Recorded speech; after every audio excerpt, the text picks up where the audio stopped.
V tejto prvej časti sa povenujeme zázemiu na brehu a k tomu takému základnému zázemiu patrí bývak, posteľ, na ktorej sa vyspíš, kreslo, na ktorej budeš tráviť dosť veľa svojho času.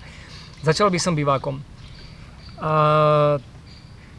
Nie je to lov na rieke, nie je to lov na nejakom malom revíri, kde prídeš na jednu noc.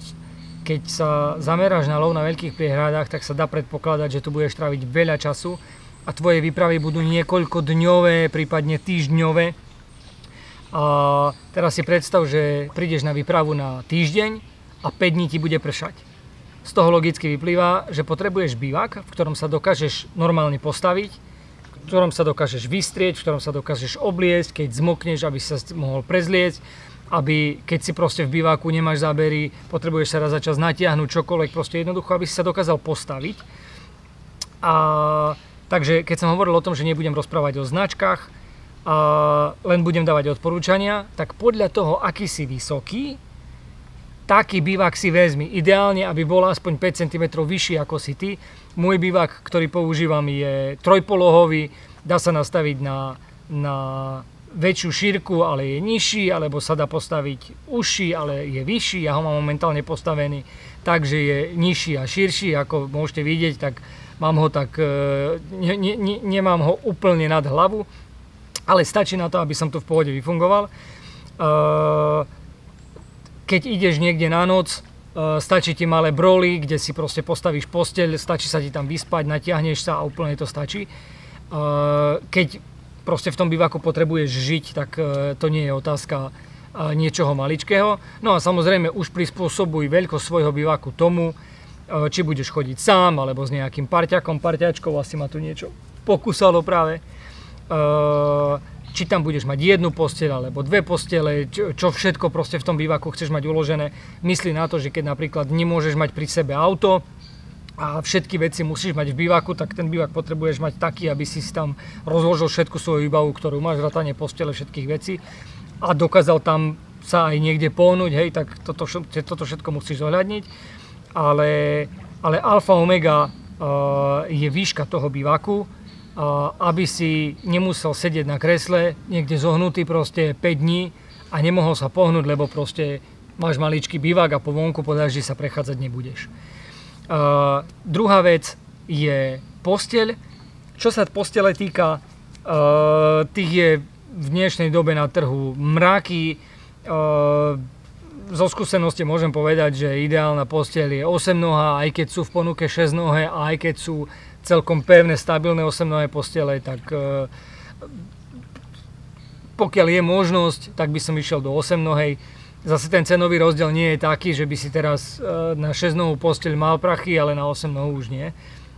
Takže posteľ s 8 nohami. Zase tie postele sa robia pre chlapov, takže pokiaľ si nejaký akože fakt väčší chlap, tak myslí na to, že proste musíš tam mať nejakú nosnosť a tie rozmery postele, aby boli na tvoju výšku a tvoju šírku, ale štandardne 85-90 cm široká posteľ, luxusne sa na tom vyspíš úplne bez problémov.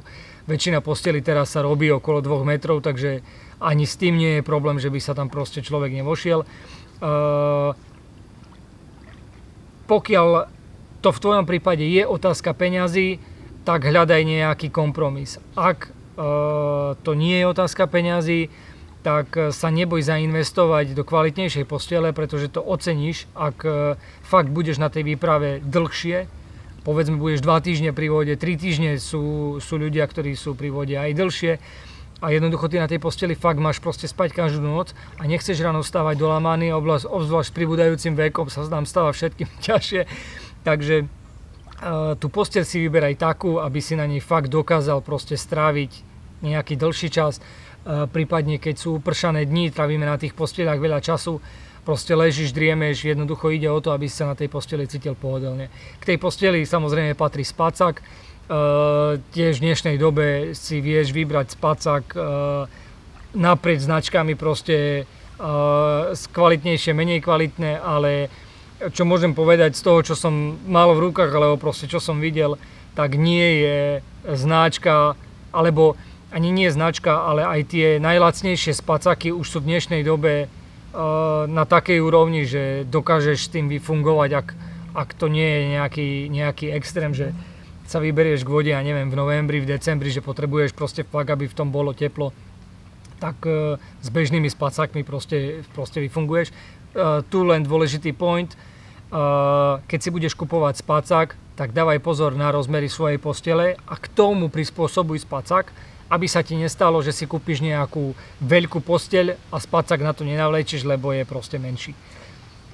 A posledná vec v tejto časti seriálu je kreslo a to je tiež vec vkusu.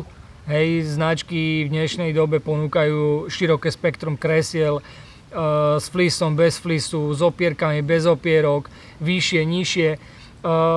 Čo sa týka chytania na priehradách, odporúčal by som vyššie kreslo s vysokým operadlom, kde sa plnohodnotne proste oprieš si hlavu, jednoducho môžeš komfortne sedieť v tom kresle.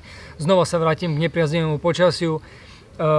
Keď, ja neviem, bude pršať niekoľko dní a už nechceš ležať na posteli, chceš si sedieť napríklad v kresle, tak proste chceš sa cítiť pohodlne, komfortne a pri tej vode, keď máš vydržať, tak proste potrebuješ, aby tie veci fungovali v tvoj prospech a nie, aby si proste nevyhnutne niečo mal, len aby si mal.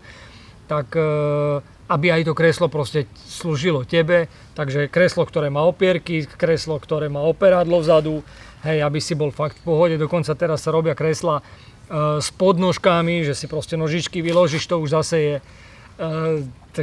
taký vyšší komfort, niekto si na tom potrpí, niekto nie. Ja mám klasické kreslo, ktoré som si kúpil v 2016 roku a mám ho doteraz. Posteľ som menil tohto roku. Tiež som ju mal od 16. roku, takže nie sú to veci, ktoré si kúpiš a po sezóne to musíš meniť jednoducho. Ak si kúpiš kvalitnú posteľ, kvalitný bývak, kvalitné kreslo, tak toto s tebou bude na tých výpravách roky a ak sa tomu niečo nečakané nestane, tak proste s tebou bude tie výpravy absolvovať a bude to taká tvoja súčasť proste toho tvojho pobytu pri vode. Takže tieto 3, v zátvorke 4 veci, keď k tomu prirátame aj spacák, sú veci, ktoré sa týkajú tejto prvej časti a poďme na ďalšiu.